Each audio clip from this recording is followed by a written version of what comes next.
IPL में success का base होता है ऑक्शन। सही बाइस फ्रेंचाइज को चैंपियन बना सकता है और गलत डिसीजंस पूरे सीजन को बर्बाद कर देते हैं। आज हम बात करेंगे आईपीएल हिस्ट्री के कुछ ऐसे बाइस की जो एक्सपेक्टेशंस के बिल्कुल अपोजिट निकले। आईपीएल 2021 पंजाब किंग्स के लिए एक नया एरा था। फ्रेंचाइज ने अपना नाम बदला, जर्सी बदली और फैंस को लग रहा था कि शायद ये ट्रांसफॉर्मेशन फाइनली प्लेऑफ्स का ड्रॉट खत्म करेगा। निकोलस पूरन पंजाब के लिए एक की प्लेयर थे। आईपीएल 2020 में पूरन का ब्रेकआउट सीजन था। 353 रन्स, एवरेज था 35, स्ट्राइक रेट था 170। एक्सपेक्टेशंस स्काई हाई थी। पंजाब का टॉप ऑर्डर सॉलिड था। केएल राहुल, मयंक अग्रवाल और क्रिस गेल। मिडल ऑर्डर में जिम्मेदारी थी पूरन जैसे प्लेयर्स की। लेकिन आईपीएल 2021 पूरन के करियर का सबसे बुरा सीजन बन गया। 12 इनिंग्स, सिर्फ 85 रन्स और एवरेज था 7.7, स्ट्राइक रेट 111। ये नंबर सिर्फ खराब नहीं थे, ये शॉकिंग थे। पूरन हर मैच में स्ट्रगल करते दिख रहे थे। कॉन्फिडेंस जीरो लग रहा था। प्रेशर उनसे हैंडल ही नहीं हो पा रहा था। एक मोमेंट ऐसा भी आया जहां पूरन एक अनकैप्ड इंडियन पेसर की 6 बॉल्स में सिर्फ 4 रन्स भी नहीं बना पाए। उस मोमेंट के बाद पंजाब फैंस का पेशेंस कंप्लीटली खत्म हो गया था। पंजाब किंग्स प्लेऑफ्स क्वालिफाई नहीं कर पाई और पूरन को अगले सीजन रिलीज कर दिया गया। एक साल पहले जो मैच विनर लग रहा था वो नेक्स्ट सीजन में ही लायबिलिटी बन चुका था।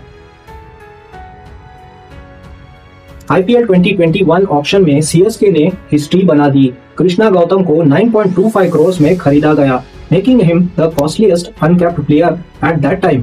प्रॉब्लम ये थी कि सीएसके के प्लेइंग 11 में उनके लिए प्रॉपर रोल ही नहीं था। वो मोस्टली बेंच पर ही रहे। और फिर आता है डीसी वर्सेस सीएसके का वो इनफेमस मैच। डीसी को लास्ट 4 ओवर्स में 33 रन चाहिए थे।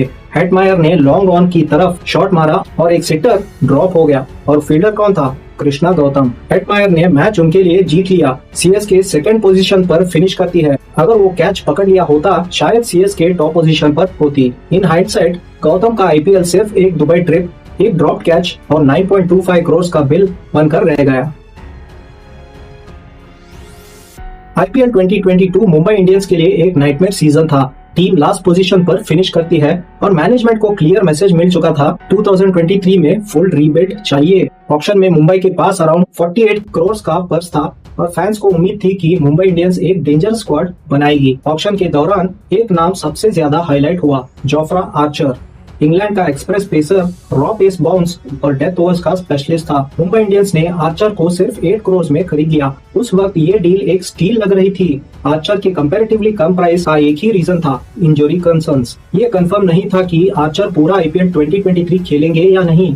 लेकिन फिर गुड न्यूज आई। अनाउंस हुआ कि जोफ्रा आर्चर पूरे आईपीएल 2023 के लिए अवेलेबल रहेंगे। मुंबई इंडियंस कैंप में एक्साइटमेंट पीक पर थी। फैंस तो क्लाउड 9 पर थे। सोचो एक बार जसप्रीत बुमराह और जोफ्रा आर्चर एक ही बॉलिंग अटैक में होंगे। वर्ल्ड क्रिकेट का सबसे लीथल पेस डीओ आईपीएल में साथ खेलता हुआ दिखेंगे। लेकिन आईपीएल कभी स्क्रिप्ट के हिसाब से नहीं चलती। सीजन शुरू होने से पहले ही शॉक लगता है कि जब अनाउंस होता है कि जसप्रीत बुमराह इंजरी के चलते टूर्नामेंट से बाहर हो चुके हैं। अब सारी जिम्मेदारी जोफ्रा आर्चर पर आ जाती है और यही से डिजास्टर स्टार्ट होता है। आर्चर ने जो भी मैचेस खेले उनमें वो अपनी रिदम ही नहीं पकड़ पाए। 5 मैचेस में सिर्फ 2 विकेट्स, इकोनॉमी रेट था 9.5 और एवरेज 95। हर मैच के साथ चीजें और बिगड़ती चली गई और फिर वर्स्ट न्यूज, एल्बो डिस्कम्फर्ट और सर्जरी रिक्वायर्ड। जोफ्रा आर्चर पूरे सीजन से रोल आउट हो गए। मुंबई इंडियंस ने प्लेऑफ्स क्वालिफाई तो कर लिया लेकिन उनके पास एक प्रॉपर स्ट्राइक पेसर नहीं थे। Bumrah injured, Archer out of form और फिर इंजर्ड। गुजरात टाइटंस के अगेंस्ट क्वालिफायर में मुंबई इंडियंस का कैंपेन वही खत्म हो गया। ऑन पेपर आर्चर एक ब्रिलियंट बाई लग रहा था। रियलिटी में ये मुंबई इंडियंस के लिए ऐसा गैम्बल बन गया जो पूरी तरह से फेल हो गया। बेन स्टोक्स में सीएसके के लिए साइनिंग थोड़ा डिफरेंट केस था। आईपीएल 2023 ऑक्शन में सीएसके ने स्टोक्स को 16.25 करोड़ में खरीदा, जो फ्रेंचाइज हिस्ट्री का हाईएस्ट बाई था। Stokes recent T20 world cup winner थे। एक्सपेक्टेशंस नेचुरली हाई थी, लेकिन सीजन स्टार्ट होते ही टो इंजरी के चलते स्टोक्स सिर्फ 2 मैचेस के बाद बेंच हो गए।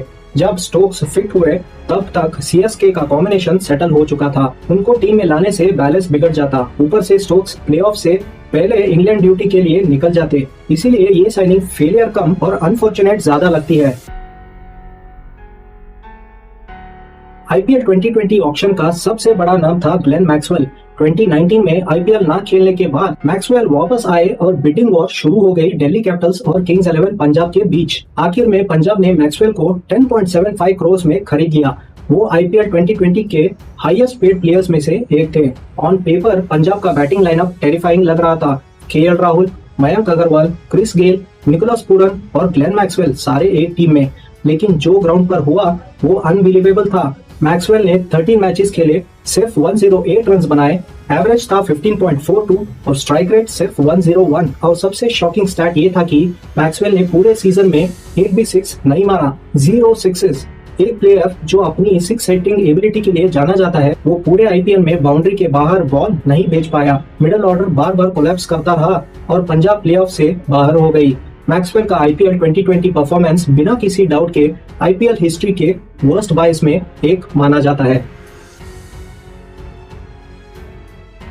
आईपीएल 2023 ऑक्शन में एक नाम सबसे ज्यादा हाइप के साथ आया, हैरी ब्रूक। सिर्फ 24 साल की एज, इंटरनेशनल क्रिकेट में explosive performances, future superstar tag already लग चुका था। सनराइजर्स हैदराबाद ने ब्रूक को 13.25 करोड़ में खरीदा था।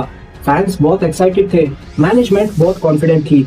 लेकिन आईपीएल 2023 ब्रूक के लिए एक नाइटमेयर बन गया। ब्रूक ने पूरे सीजन में 190 रन बनाए, एवरेज था 21 और स्ट्राइक रेट 123। हाँ, एक ही सेंचुरी आई, लेकिन अगर उस इनिंग्स को हटा देते हैं तो बाकी 10 मैचेस में सिर्फ 90 रन, यानी एवरेज बनता है 9 और स्ट्राइक रेट लगभग 105 का था। सबसे फ्रस्ट्रेटिंग बात ये थी कि एसआरएच के बेंच पर ग्लेन फिलिप्स जैसे मैच विनर मौजूद थे, लेकिन मैनेजमेंट ने टाइमली स्विच नहीं किया।